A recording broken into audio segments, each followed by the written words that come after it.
Good morning everyone.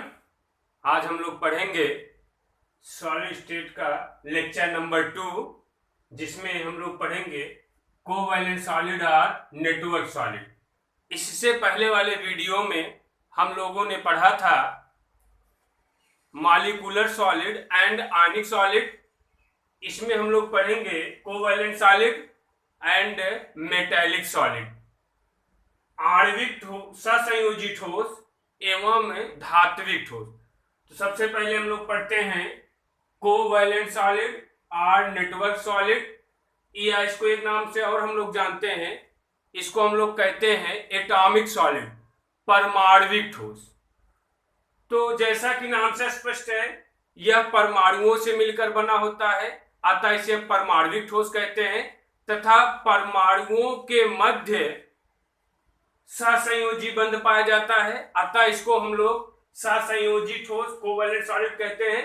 तथा covalent bond का एक नेटवर्क फॉर्म हो जाता है, यानी जालनुमा संरचना बन जाती है, अतः इसको हम लोग नेटवर्क सॉलिड भी कहते हैं। इसके कुछ एग्जाम्पल हैं, हम देखते हैं, जो इस प्रकार हैं। Silicon carbide, boron nitride, aluminium nitride, silica, diamond,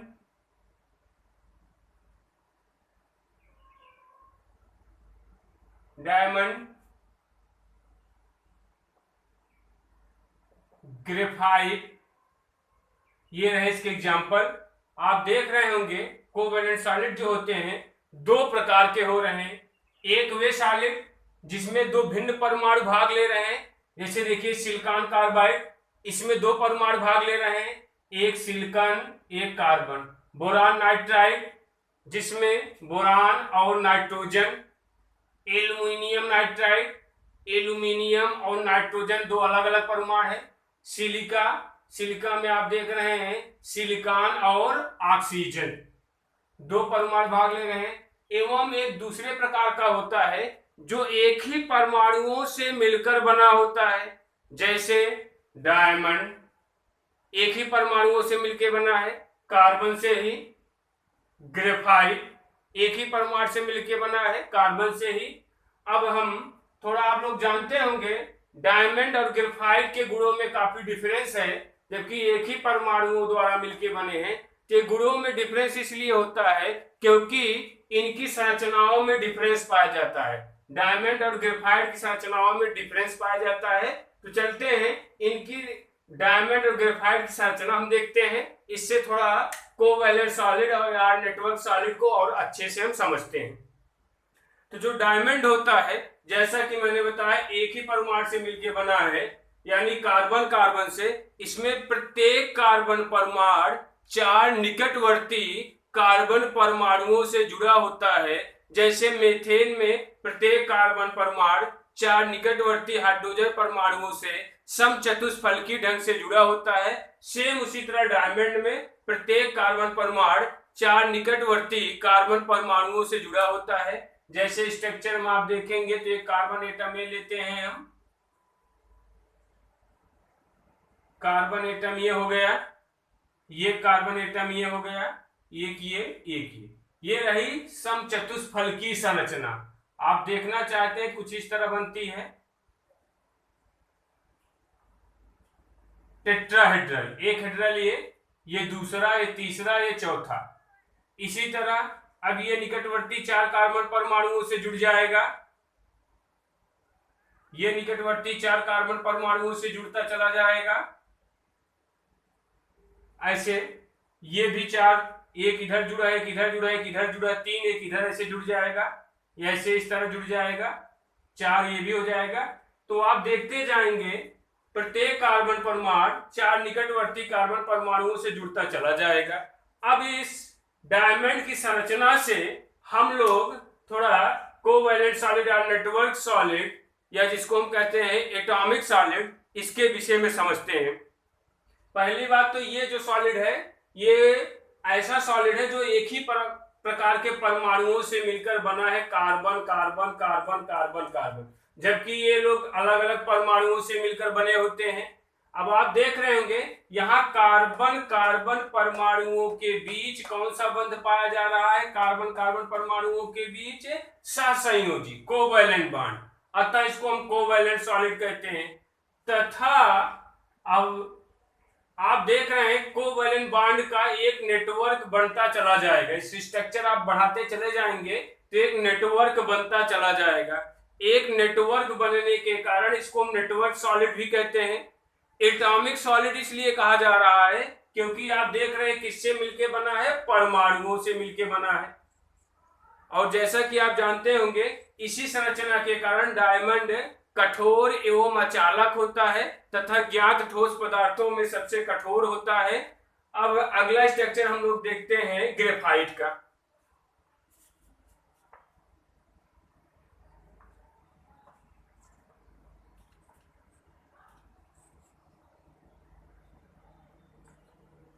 structure पहले हम बनाते हैं फिर आपको समझाते हैं।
ये रहा आपका डायमंड का structure.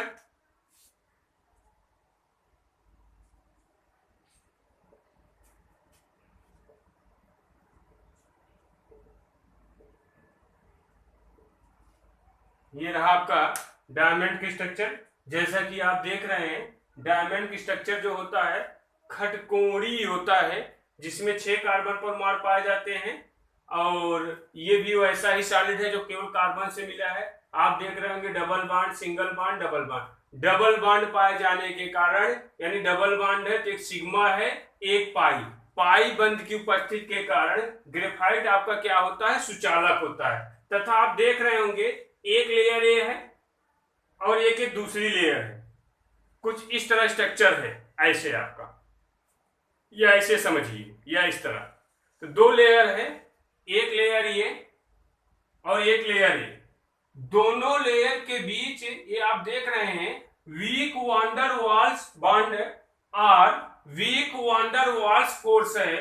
Week wander Waals force होने के कारण दोनों लेयर आसानी से एक दूसरे पर फिसल सकते हैं, आसानी से स्लिप कर जाते हैं, फिसल सकते हैं। इसीलिए जो ग्रेफाइट होता है ये नर्म एवं मुलायम होता है।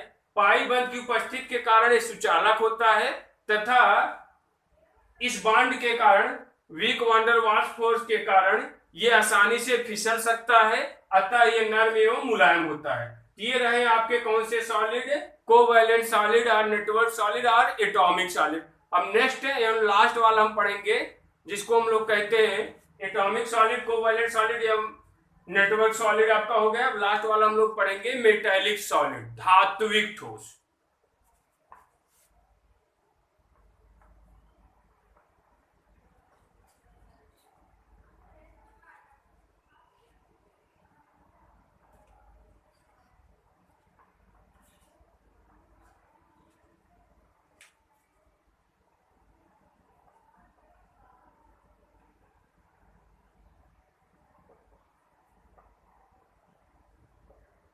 मेटालिक सॉलिड, धात्विक ठोस। जैसा कि नाम से स्पष्ट है, ये धातुओं से मिलकर बने होते हैं। एक्चुअल में धातुओं से मिलकर नहीं बने होते हैं, ये आपके बने होते हैं कोर इलेक्ट्रॉन एवं कर्नल द्वारा। जिस कर्नल एवं कोर इलेक्ट्रॉन दोनों के मध्य पाया जाता है इलेक्ट्रोपॉजिटिव फोर्स, स्थिर वैद्युत बल। इसको कुछ इस तरह हम समझते हैं। पहले हम स्ट्रक्चर बनाते हैं, फिर आपको समझाते हैं।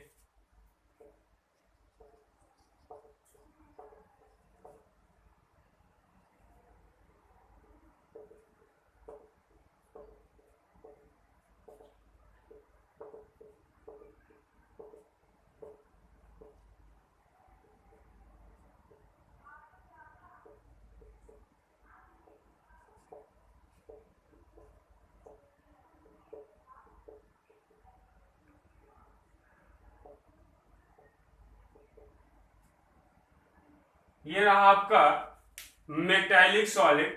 मेटालिक सॉलिड आप देख रहे होंगे धनावेशी धनायन एवं इलेक्ट्रॉनों द्वारा मिलकर बने हैं। इसे हम धातुओं का फ्री इलेक्ट्रॉन मॉडल कहते हैं। इस मॉडल के अनुसार आप देख रहे हैं जो धनायन होते हैं, धनायन के बीच बीच में ये मुक्त इलेक्ट्रॉन पाए जाते हैं। मुक्त इलेक्ट्रॉन मीन्स ये होता है फ्री होते हैं, पूरे कहीं भी गति कर सकते हैं, यहां से यहां, यहां ये इलेक्ट्रॉन यहां आ सकता है, इधर जा सकता है, इधर जा सकता है। मुक्त इलेक्ट्रॉनों के कारण ही, फ्री इलेक्ट्रॉन के कारण ही धातुएं जो होती हैं ये कंडक्टर का कार्य करती है, यानी सुचालक का कार्य करती हैं, एवं आघात वर्धनी होती हैं इनकी, अर्थात इनके तार खींच के बनाए जा सकते हैं। यानी जो भी इनके धात्विक गुण होते हैं स्पेशली वो मुक्त इलेक्ट्रॉनों के कारण होते हैं। और आप जैसा कि जानते हैं ये धनायन है, ये आपका क्या है, इलेक्ट्रॉन पे निगेटिव चार्ज होता है।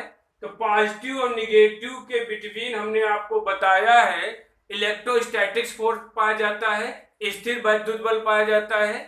स्थिर वैद्युत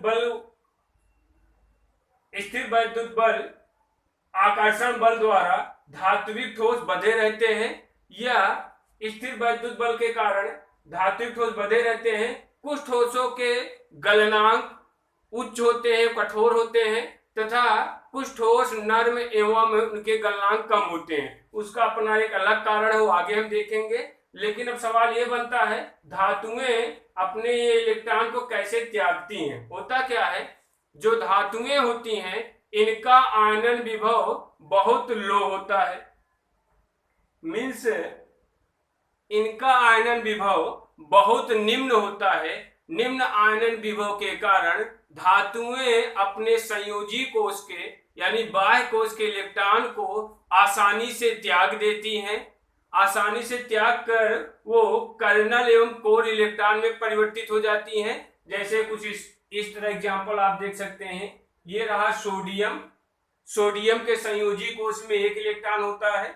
ये क्या करता है, धातुओं का आयनन विभव लो होता है तो आसानी से इलेक्ट्रॉन त्याग करके किसमें बदल जाते हैं, धनायन में, और इलेक्ट्रॉन को त्याग देते हैं। यही त्यागे गए इलेक्ट्रॉन है, तो इनको हम कहते हैं कोर इलेक्ट्रॉन तथा इनको हम कहते हैं कर्नल। अब इनके बिटवीन आकर्षण बल उत्पन्न होता है, इसी आकर्षण बल द्वारा ये बंधे रहते हैं। तो धात्विक ठोस कुछ इस प्रकार बनते हैं। अब सवाल ये बनता है, कुछ धात्विक ठोस नर्म होते हैं जैसे सोडियम नर्म होता है, तथा कुछ धात्विक ठोस जैसे आयरन ये आपका कठोर होता है। सोडियम नर्म है, आयरन कठोर है। हमने पहले ही आपको बताया कुछ धात्विक ठोस नर्म होते हैं तथा कुछ धात्विक ठोस आपके क्या होते हैं, कठोर होते हैं। उसका अपना अलग कारण है। जिन धातुओं के बाह्य कोश में अधिक इलेक्ट्रॉन होंगे, जैसे मानते हैं कोई ये धातु धनायन है, अब ये 4 इलेक्ट्रॉन त्यागा है, ये कितने इलेक्ट्रॉनों के बीच आकर्षण बल उत्पन्न होगा, कुल 4 इलेक्ट्रॉन। और जैसे सोडियम है, सोडियम के बाह्य कोश में केवल 1 इलेक्ट्रॉन होते हैं, तो ये 1 इलेक्ट्रॉन त्यागेगा, ये धनायन हो गया, ये इलेक्ट्रॉन हो गया, यहां पर केवल 1 इलेक्ट्रॉन का आकर्षण बल लगेगा।